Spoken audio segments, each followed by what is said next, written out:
Olá pessoal, hoje a gente vai estar corrigindo a atividade de inglês do sétimo ano, a atividade da página 18 e 19 do livro didático.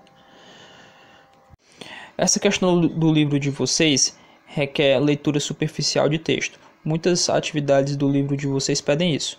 A questão 1 está falando o seguinte: leia as entradas do dicionário abaixo e responda as questões no seu caderno. Aí nós temos aqui, como se fosse um dicionário, com as palavras e a tradução da palavra. Na letra A qual classe de palavras pertence a essas entradas? Essa é uma pergunta muito simples, porque a resposta está aqui, no texto. Do lado da palavra está dizendo a classe dela, adjetivo. Então, a resposta seria adjetivos. Já a B, quais as funções dessa classe de palavras?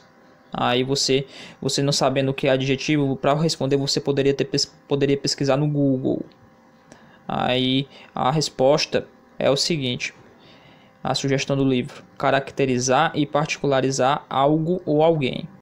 Como eu falei para vocês, essa atividade requer leitura superficial, não requer uma leitura aprofundada de textos.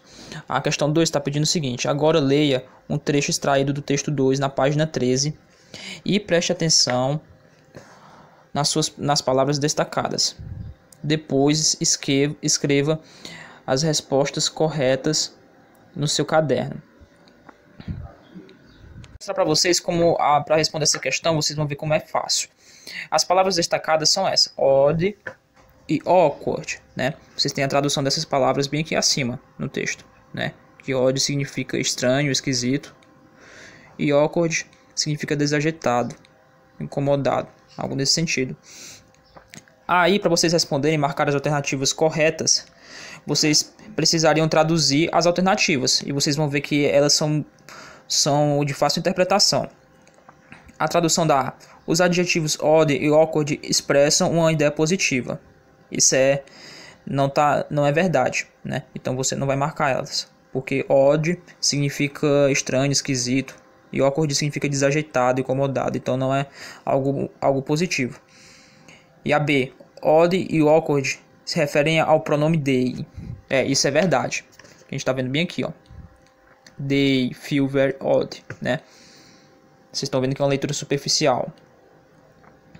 O pronome they refere-se a adolescentes. Isso é verdade também, né? Porque no início está falando de adolescentes e quando fala de eles está se referindo a adolescentes.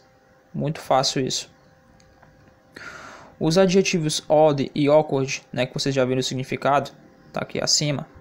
Odd é estranho e awkward é desajeitado.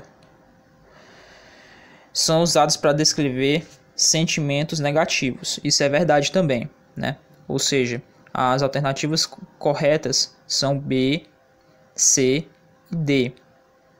Essa é a resposta da 2. Quando a questão tem uma resposta pessoal, eu peço que vocês traduzam o enunciado para vocês poderem responder, porque a resposta é pessoal, ou seja, questão subjetiva sua, né? Pode ser uma resposta fácil. A 3 é uma pergunta pessoal, né? A tradução dela: na sua opinião, as perguntas odd e awkward são escolhas apropriadas para descrever alguns sentimentos que adolescentes passam na puberdade. Por quê? Responda no seu caderno, né? É uma resposta pessoal. Eu peço que vocês traduzam o enunciado. Vocês podem usar o Google Tradutor ou o dicionário e vocês respondem. Não tem nada complexo nisso. Agora a gente vai para a questão 4, a última questão que eu pedi que vocês fizessem. A gente vai ver que as respostas são bem simples, pessoal.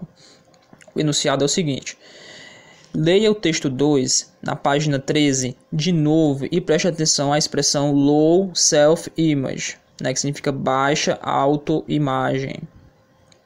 Depois, responda as questões abaixo no seu caderno. A expressão low self-image tem um sentido positivo ou negativo? Qual trecho do texto comprova sua resposta? Bem, essa expressão, se você for usar o dicionário convencional, o Google Tradutor, para traduzir, você vai ter a seguinte tradução: baixa autoimagem. Então essa expressão tem um sentido negativo. Resposta bem simples, você não precisa nem ler todo o texto para entender isso. Só traduzir essa expressão para responder essa pergunta. E, ao meu ver, você identificar o trecho, né, no texto não é opcional. Você pode responder só essa primeira parte aqui, se é uma expressão positiva ou negativa. E a B tem o seguinte: na sua opinião, quais são os problemas causados por uma low self-image? Né? A tradução de low self-image, como eu falei para vocês, é baixa autoimagem. Vocês conseguem essa tradução, como eu falei, ou com o tradutor ou com o dicionário convencional. É importante que vocês façam esse trabalho de tradução. E a resposta pessoal: quais são os problemas de uma baixa autoimagem, né? Baixa autoestima? Aí vocês podem discorrer. Muito simples, pessoal, muito simples mesmo. Eu espero que essa explicação ajude vocês a estarem respondendo atividades futuras, porque as atividades nesse sentido de leitura skimming, né, que é uma leitura superficial, são simples, não requerem leitura aprofundada dos textos, nem tradução de questões complexas.